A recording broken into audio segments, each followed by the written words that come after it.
Ya, muy bien. En segundo lugar, dejando un poco de lado lo que es demencias, ¿ya? Vamos a ver un problema súper importante, ¿ya? Y es importante porque es, de hecho, recontra frecuente, ¿sí? Súper frecuente. Cefalea. Y lo más probable es que sea uno de los primeros tópicos en medicina sobre los que se han escrito. ¿Sí? El síntoma más frecuente por el que va un paciente a consulta, ¿qué cosa creen que es? Dolor, ¿no? Dolor, sea de donde sea, es dolor, ¿no? Y en neurología, la cefalea es la causa de consulta más frecuente. ¿Ah? Entonces, ¿cuál es la significancia clínica de la cefalea? La migraña es el tercer desorden más prevalente a nivel mundial y la séptima causa de discapacidad más frecuente. ¿Sí? Entonces, cefaleas es súper frecuente. Siempre se van a encontrar una cefalea.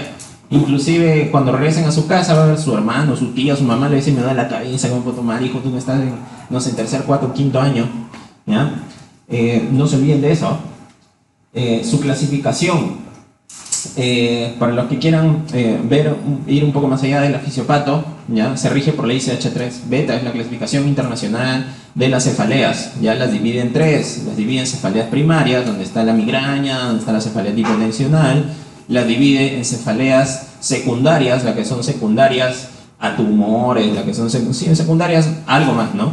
Y las terceras, las neuralgias, las algias craneales, neuralgia del trigémino, neuralgia del glosofaringeo, etcétera. ¿Ah?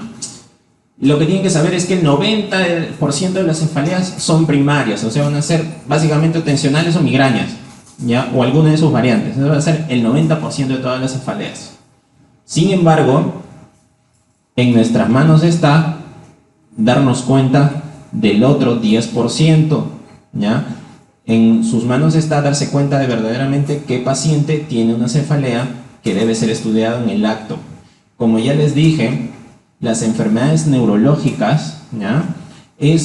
Son las que más miedo causan en el médico tratante. Peor aún si es que este colega no es neurólogo.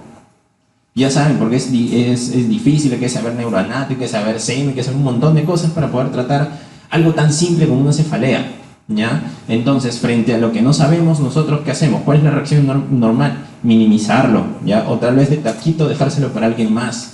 Por eso es típico que vayan pacientes a emergencias, mujeres jóvenes, 20, 21 años, que vayan por cefalea, me duele la cabeza y todo eso, a las 3 de la mañana en su guardia, ustedes están que se mueren de sueño, ¿ya? Y lo primero que van a hacer, ¿qué cosa es?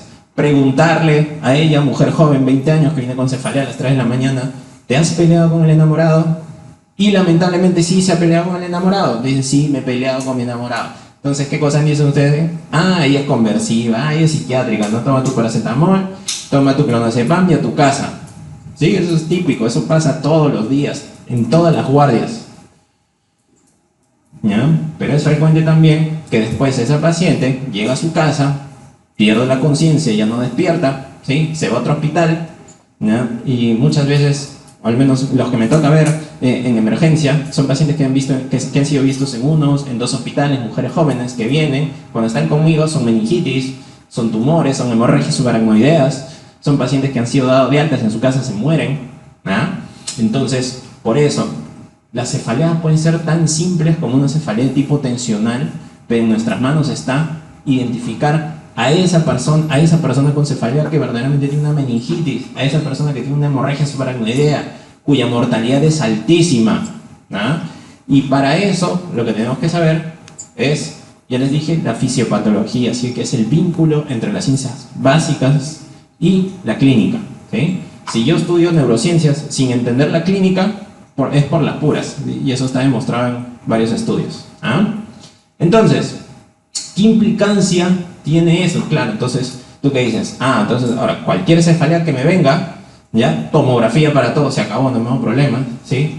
Y de hecho, eso pasa. Ahora se van a dar cuenta si van a las emergencias, una tomografía casi es una función vital.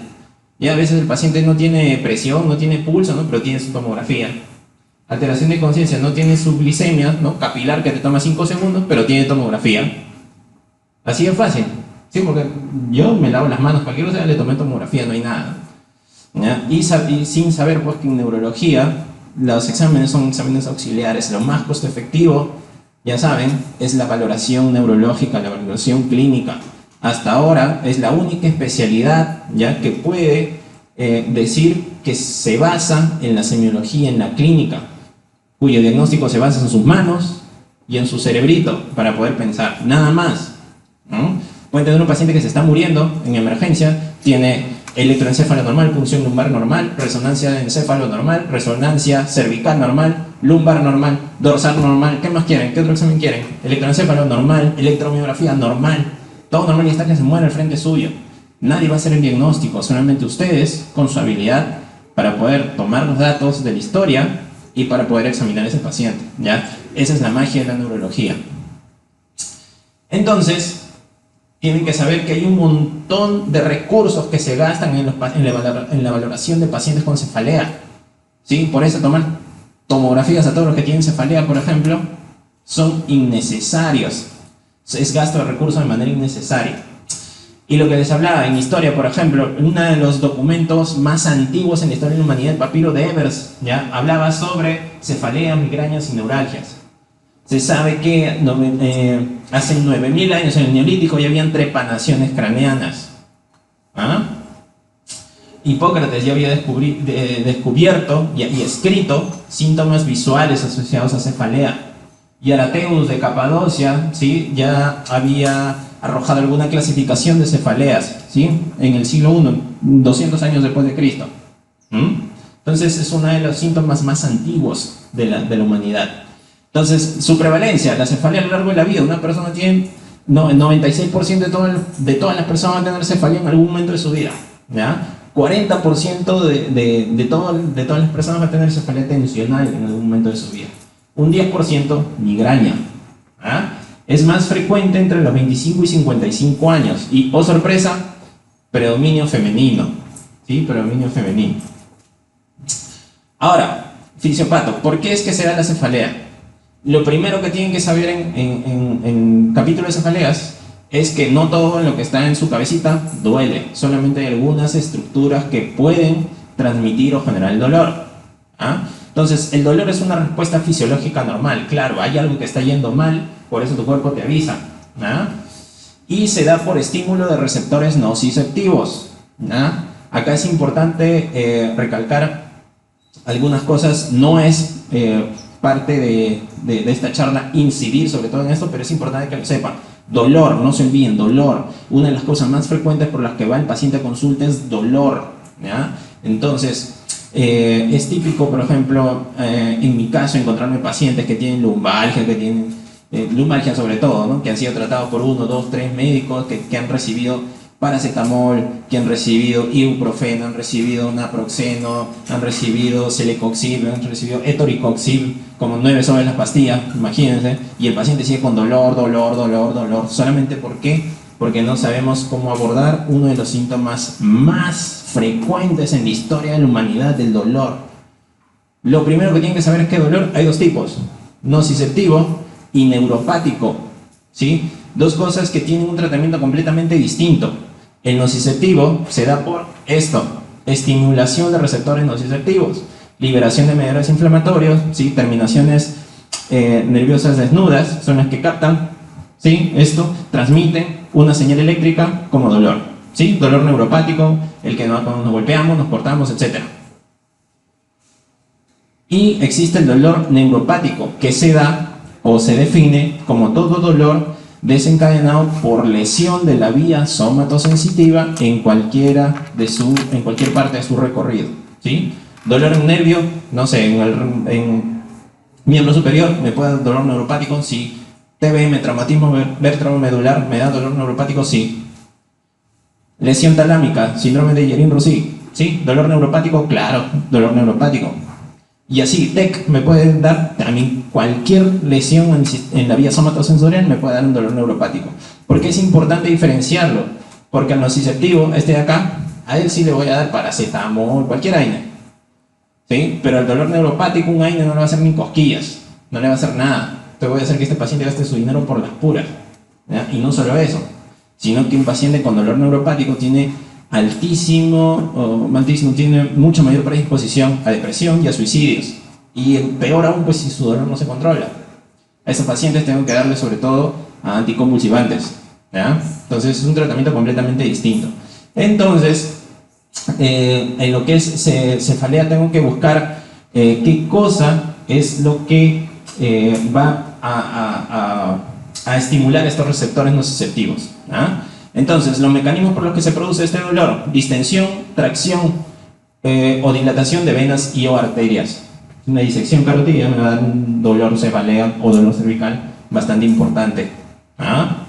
Compresión, tracción o inflamación de nervios craneales. Tengo un tumor ahí por ahí que me jala, o un nervio craneal, y me produce dolor, ¿sí? Dolor. Espasmo, inflamación de los músculos craneales o cervicales. O sea, ni siquiera debo tener lesión dentro del cerebro para poder tener cefalea. Una contractura, un calambre, me va a producir cefaleas. Irritación meningia, una meningitis, no necesariamente infecciosa, puede ser cualquier otra etiología. Aumento de presión intracraniana, si tengo un tumor por ahí, un hidrocefalia, un NSC, cualquier cosa me va a dar cefalea, ¿ah? Entonces, dentro de las estructuras que duelen, ¿ya? En la cabeza tenemos el cuero cabelludo, las arterias, pero tienen los troncos grandes, los que nacen del polígono de Willis, esos son los que sí tienen inervación nociceptiva. Los senos durales, ¿ya? Senos venosos, ¿no? Durales. La hoz del cerebro, ¿sí? Saben que es la parte de meninges, que está en la parte medial del encéfalo, la interhemisférica, y estructuras extracraneales, carótida externa, sus ramas, tejido celular subcutáneo, periósteo, músculos del cuello, piel, raíces nerviosas, mucosa de senos paranasales, dientes y nervios craneales. Entonces, ustedes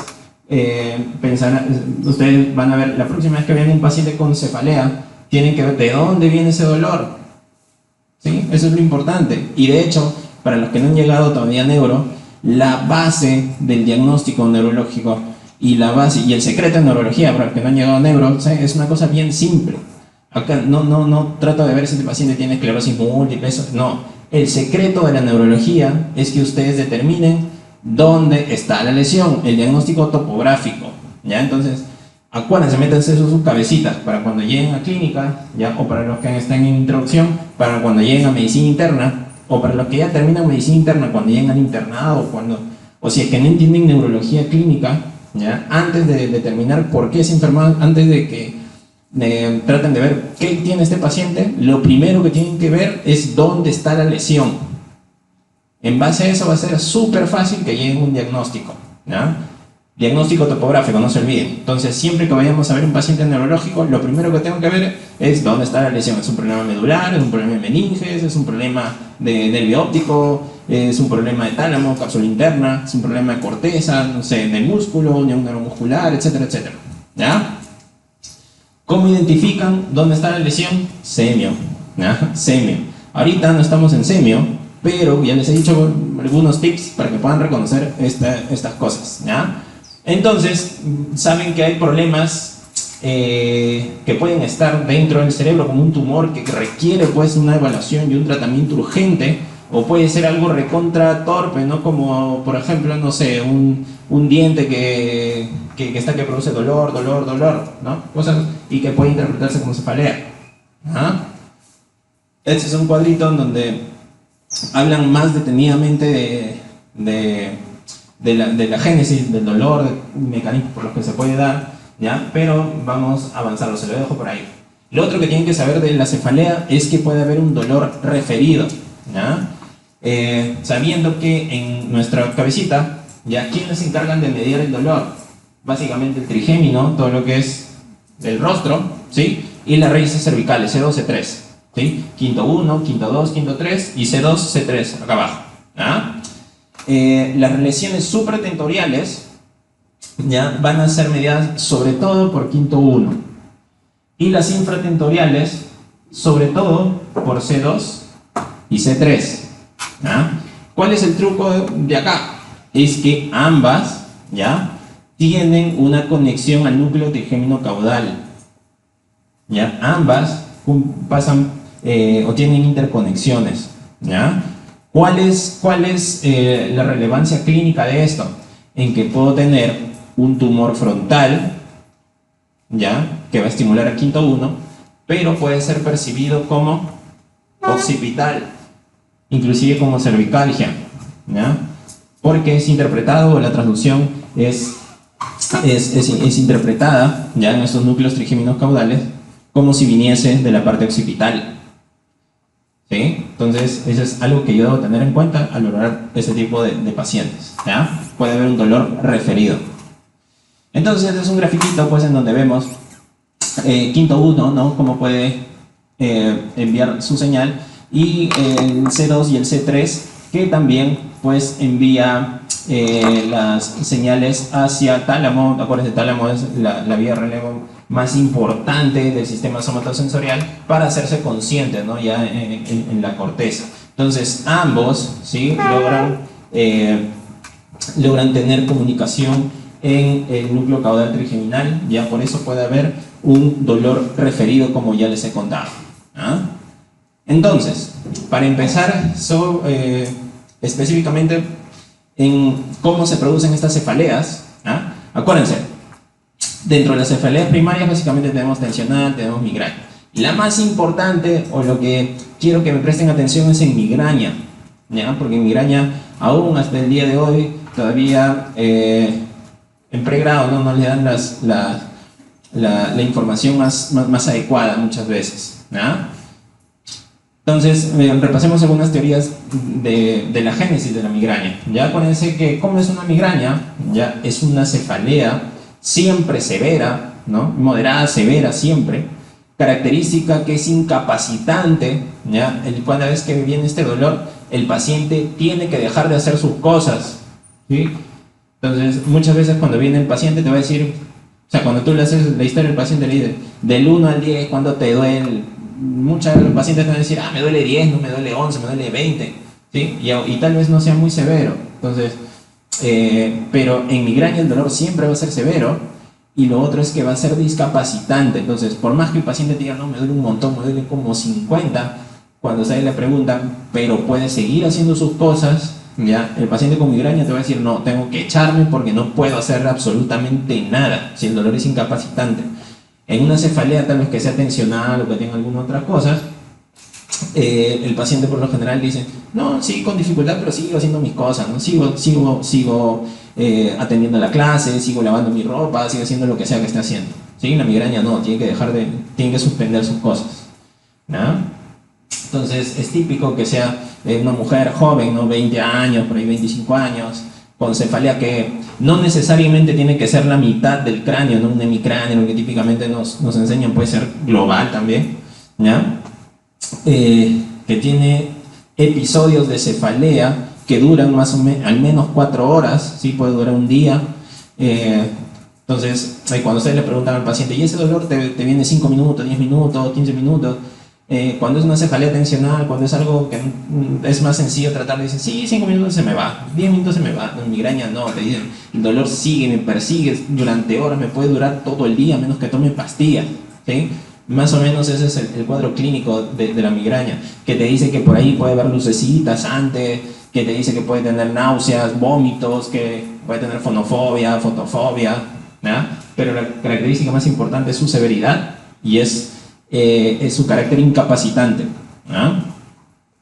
Entonces, para poder explicar los síntomas de estos pacientes, hay múltiples teorías. Una de las más conocidas, y seguro que si han hecho pregrado les han dicho, la teoría vascular, ¿sí? La teoría vascular de la migraña.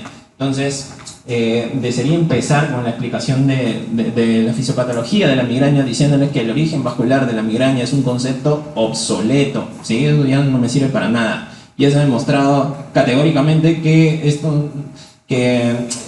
el origen vascular de la migraña no tiene sentido alguno. Ya van a ver por qué, ¿ya? Actualmente se sabe que hay una disfunción cerebral primaria con un compromiso vascular secundario. O sea, puede haber una alteración vascular en una migraña, sí, pero eso no me causa el dolor, ¿Ah? ¿Cuáles son las claves para desechar la teoría vascular? Número 1, ¿ya? En que la hiperemia puede preceder a la oligoemia en un aura. Entonces, básicamente, ¿qué cosa decían? ¿No? Que se producía una vasodilatación por aumento de flujo sanguíneo y eso hacía que, como se dilata el cerebro, te duele, ¿no? Entonces, no, porque puede haber oligoemia antes de hiperemia, puede haber hiperemia antes de oligoemia. Entonces, puede que haya vasodilatación o puede que no haya vasodilatación e iniciarse el dolor. Ya eso sí ya está demostrado. Entonces, no tiene nada que ver pues, los cambios vasculares con la génesis del dolor. La cefalea adicionalmente puede empezar con flujos bajos, ¿ya? No necesariamente altos, ¿ya? Y la vasodilatación no genera el dolor. Entonces, si tienes una teoría que te decía que la vasodilatación por aumento de flujo te produce el dolor, pero ya te ha demostrado que no hay aumento de flujo, o que no en toda cefalea, o no en toda migraña hay aumento de flujo, la teoría queda desechada, ¿no? Y la oligoemia no corresponde a un territorio vascular en específico. O sea, cuando tienes migraña, cuando tienes oligoemia, es como que te diga, disminuye el flujo sanguíneo de tu arteria cerebral media izquierda, pero te duele pues toda la cabeza, ¿no? Te duele atrás, te duele hacia adelante, te duele no solamente el territorio de la arteria cerebral media. ¿Ah? Y también que no hay cambios en el diámetro de los vasos en los pacientes con migraña. O sea, no en todos los pacientes con migraña hay cambios en el volumen de los vasos. Entonces, la reactividad o los cambios que se pueden dar en los vasos sanguíneos no me explica el dolor. Por ende, esta teoría es obsoleta. ¿Ah? Entonces, este es un cuadrito bastante interesante. Para los que aún no llevan clínica semio, hay un libro de Netter, de neurología, que tiene varias ilustraciones así, ¿no? ¿Han visto que hay unos cuadritos bien ilustrativos, bien bonitos, que les explican los síntomas, etcétera? Ya que es bastante bonito. Si quieren revisarlo, busquen en internet, no lo pueden encontrar gratis, como siempre. ¿Ya? Es un poquito antiguo, ya alguna información está así un poco desfasada. Recordarles que neurología es una de las especialidades que tiene, que sigue teniendo de mayor investigación dentro de todas las especialidades clínicas. Y de hecho tiene muchos avances terapéuticos y se siguen dando avances terapéuticos, ¿ya? Por ejemplo, en discusiones con los residentes, por ejemplo, el anteaño pasado, ¿ya? No hablábamos de muchas cosas. El año pasado cambiaron muchas otras y hoy del 18 para el 19, ahorita estos meses nada más, hay estudios nuevos que han cambiado nuestra práctica clínica. Entonces, neuro es una especialidad que se va renovando, que hay mucha evidencia nueva, hay que estar leyendo constantemente sobre los estudios, etcétera, etcétera. ¿Ya? Solamente para decirles que, bueno, es un poquito antiguo, pero esta parte clínica, ya, esos dibujitos son súper interesantes, se los recomiendo. ¿Ah? Ya, pues entonces, como les decía, paciente con cefalea episódica, ¿ya? Que puede tener otros síntomas asociados como vértigo, afasia, fotofobia, etcétera, etcétera. Pueden tener náuseas, vómitos, pueden tener escotomas, alteraciones visuales, etcétera. ¿Ah? Este es el estudio que les estaba diciendo, bueno, uno de los estudios que apoyaban, ¿ya? Que los ataques de migraña no están asociados con vasodilatación, ni cerebral, ni de las arterias meningias. ¿Esto es de qué año? 2008, ¿no? En el 2019, y todavía seguimos teniendo muchos el concepto errado de que la migraña tiene un origen vascular. ¿Ah? Ahora, otra teoría es la teoría del generador de migraña. O sea, debe haber un punto, ¿ya? Que haga que se desencadene el inicio del dolor. Hay una región cerebral que inicia el ataque. Entonces, eso tiene mayor aceptación, ¿no? Es más plausible. Claro, hay un área del cerebro que está mal, ¿no? Que eso hace que se inicie la transducción de la señal del dolor. ¿Sí? Eso es más plausible que sea un vaso, que puede ser cualquiera en el cerebro. Sin embargo, esto está en debate y no está claro por qué. Porque hay regiones que modulan el dolor en el tronco encefálico y en el hipotálamo, ¿ya? Sin embargo, hay otros cambios en el comportamiento, por ejemplo, en la sed, antojos, somnolencia, bostezos, que puede darse en la migraña, ¿ya? Hay evidencia acá que nos habla de una hiperactividad trigeminal, ¿ya? En pacientes con migraña, ¿ya? Y que pueden predecir los ataques migrañosos. Entonces, podemos pensar que estas regiones que modulan el dolor, núcleos trigeminales en el tronco, pueden tener alguna alteración en los pacientes migrañosos, y es ahí en donde empieza el dolor, ¿sí? Y acá, por ejemplo, hay otro que nos habla de alteración de la actividad límbica y el tromboencefálico en migraña. Otros de acá que nos hablan de, por ejemplo, que la activación hipotalámica se da en pacientes con migraña. ¿Ah? Sin embargo, esto no nos explica cómo un paciente con migraña puede tener ataques distintos al original. En un momento puede ser del lado izquierdo, pero en otro ataque puede ser del lado derecho. Entonces, si yo tengo un punto único en donde se inicia este dolor, no me explicaría las variabilidades que hay entre ataque en cada uno de los pacientes. ¿Me entienden? ¿Sí? No, cada teoría va teniendo sus pros y sus contras. ¿Ah? Entonces, no hay un único generador de migraña para todos los pacientes, ¿ya? Ni siquiera para un mismo paciente en diferentes ataques, puede tener manifestaciones distintas, ¿ya? Hay síntomas variables de entre ataque y de paciente a paciente, ¿ya? No hay un síntoma específico identificado como el primero en todos, y múltiples síntomas se traslapan. Y hay una alteración paralela en múltiples sistemas cerebrales. Hemos visto en trigémino, hemos visto en hipotálamo, por ejemplo, en hipocampo, etc. ¿Ah? Entonces, posteriormente, ya se ha hablado de que probablemente la migraña o su origen no se encuentre simplemente en un lugar, ¿sí? No se encuentre en un lugar. Por eso, ya después de la evidencia de monitorización electroencefalográfica en pacientes, por ejemplo, post-TEC, se han dado cuenta que cuando hay lesiones neuronales habían unas ondas de despolarización que se iban dando y se iban propagando en toda la corteza, ¿ya? Y que explicaba algunos síntomas que se producían en estos pacientes. Después ese estudio se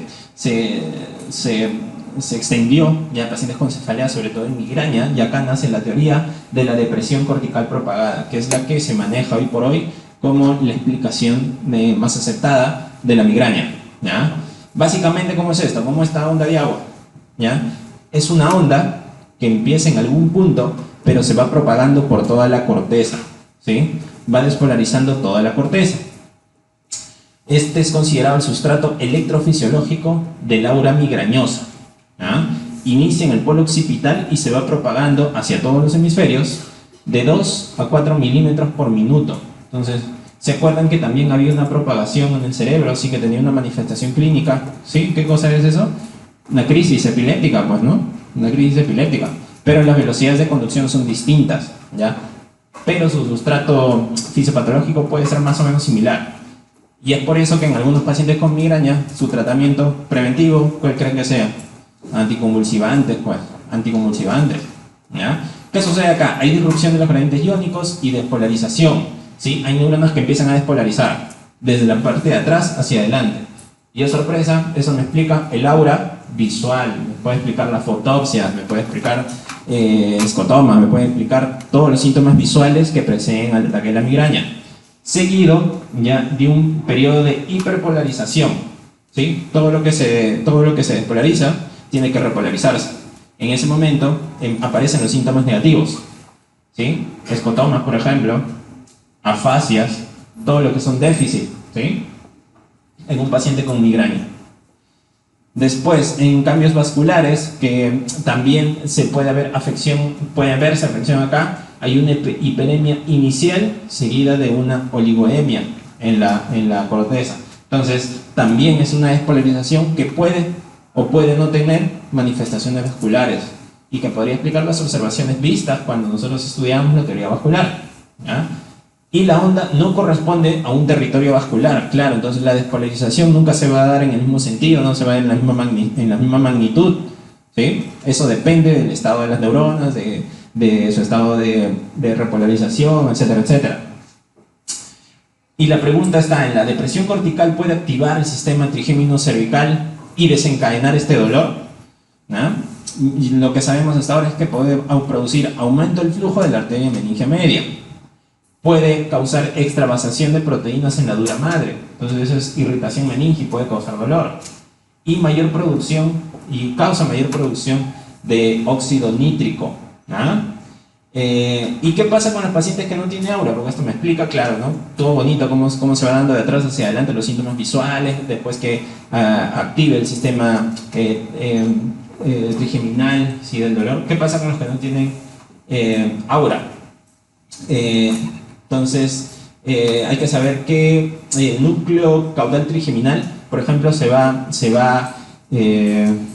estimulando, ¿ya? Se va estimulando y puede activar o puede traducir como una señal de dolor de quinto 1, inclusive quinto 2, quinto 3, ¿ah? Raíces de C2.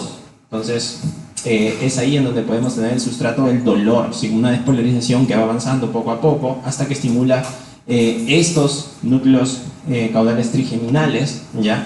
Que desencadenan posteriormente ese dolor característico que estamos viendo, ¿ah?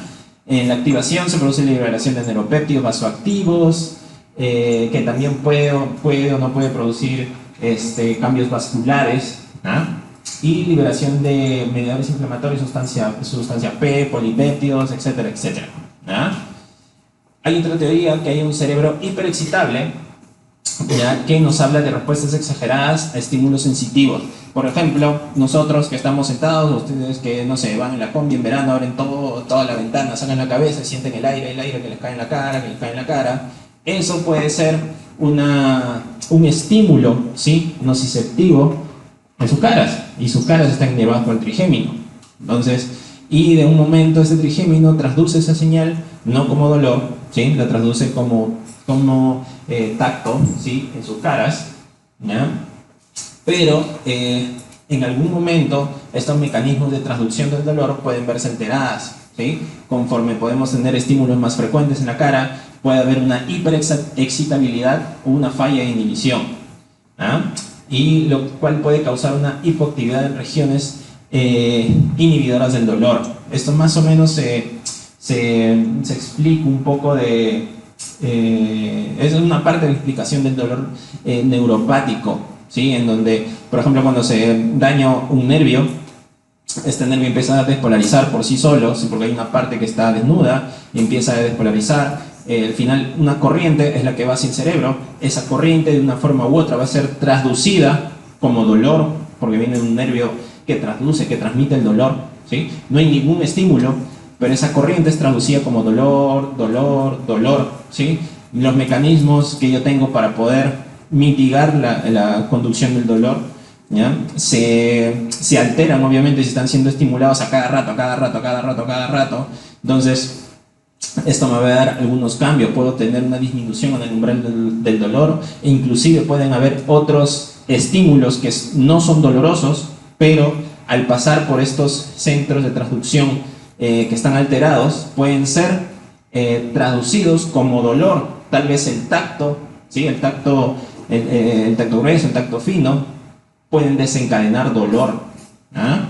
Entonces, en eso se basa la teoría del cerebro hiperexcitable, en que normalmente durante años nosotros, nuestra región del quinto 1, C2, C3 se encuentra frente a estímulos que van excitándolo poco a poco, día a día, semana a semana, año de año, y en algún momento se produce alguna alteración en las regiones inhibidoras del dolor, ¿no?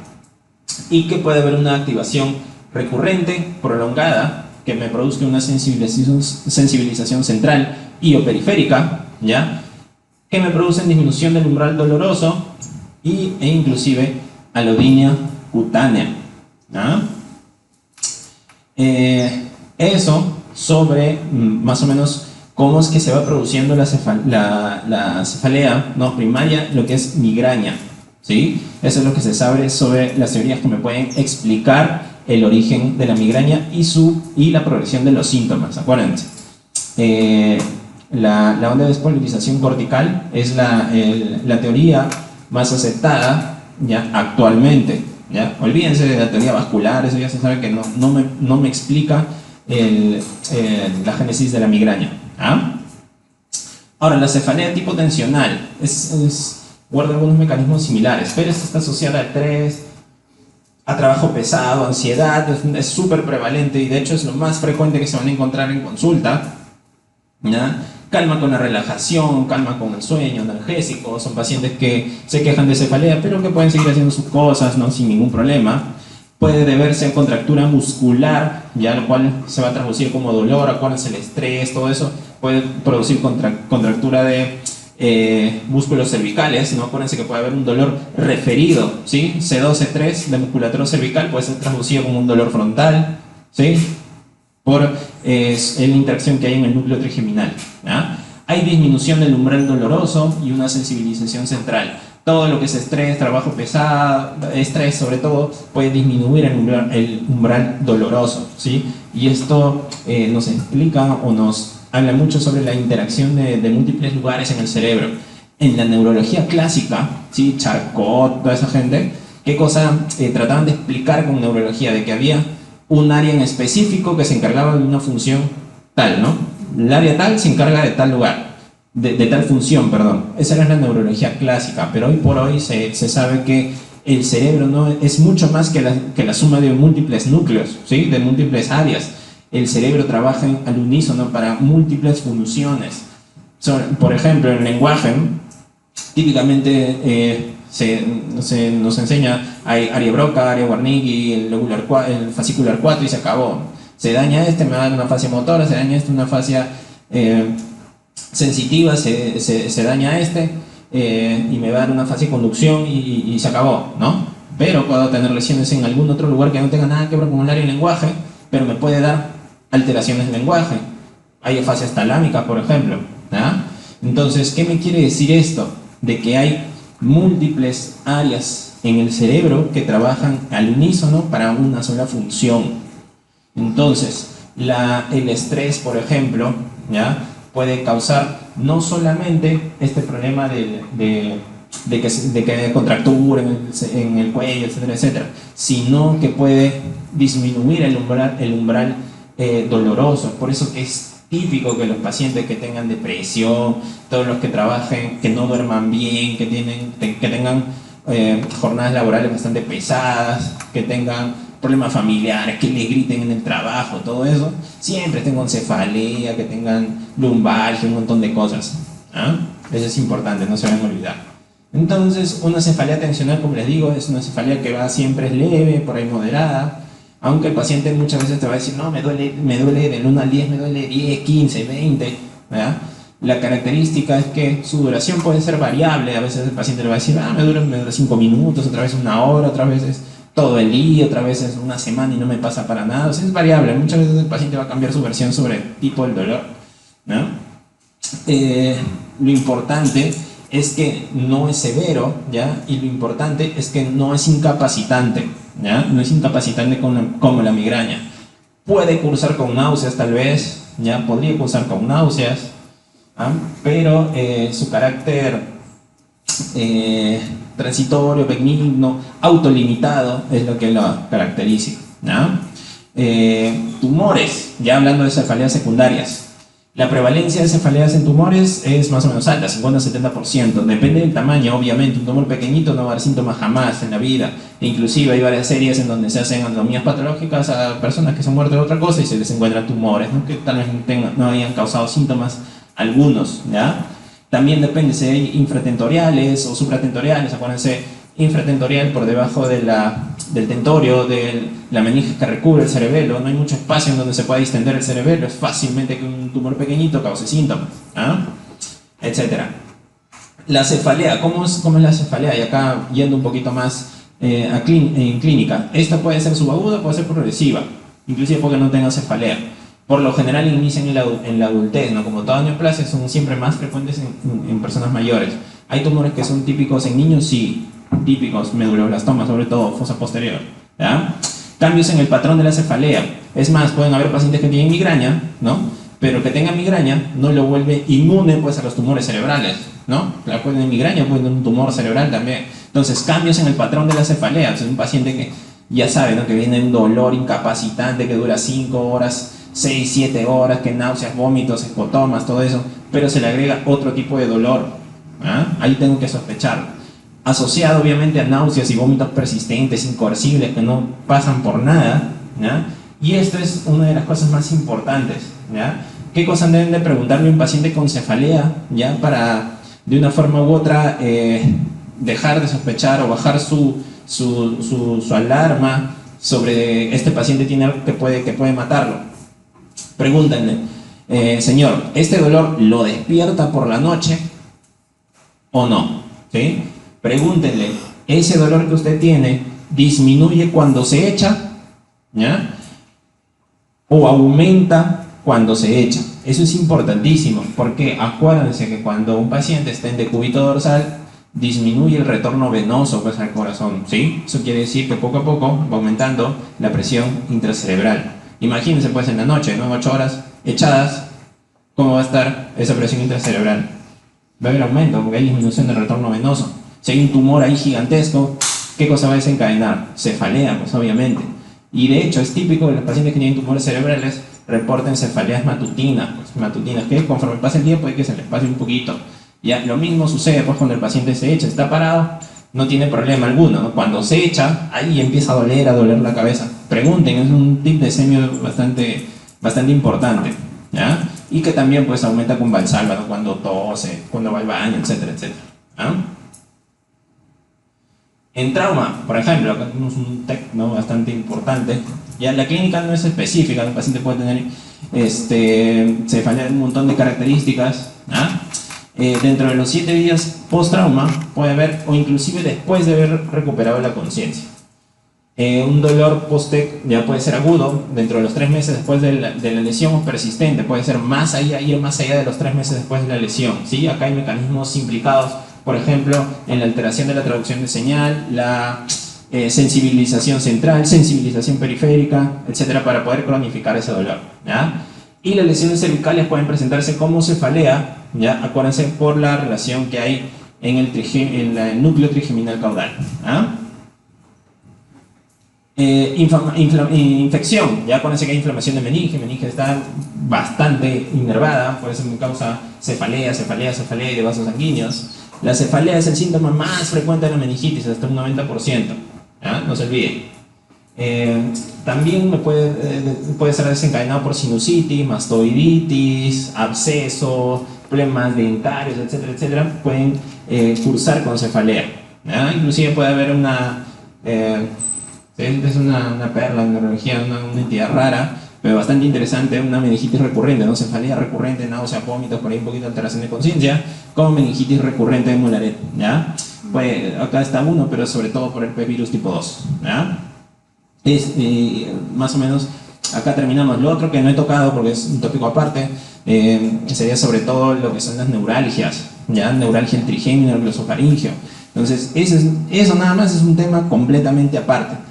¿En qué se diferencia con estas cefaleas primarias? Y de hecho las neuralgias trigémino, por ejemplo, están clasificadas dentro de la ICH3 como otras algias craneales, ¿ya? En que el dolor producido por estos no se trata pues de un dolor nociceptivo como hemos visto, sino que es sobre todo un dolor neuropático, en que de una forma u otra ya este nervio trigémino se encuentra dañado o se daña por X motivos y empieza a traducir la señal eléctrica, ¿no? Empieza a saltar señal eléctrica, que finalmente es traducido o percibido como dolor, ¿sí? Entonces, algo más acá. Bueno, nada, hasta acá. Gracias. Eso ha sido todo por mi parte el día de hoy.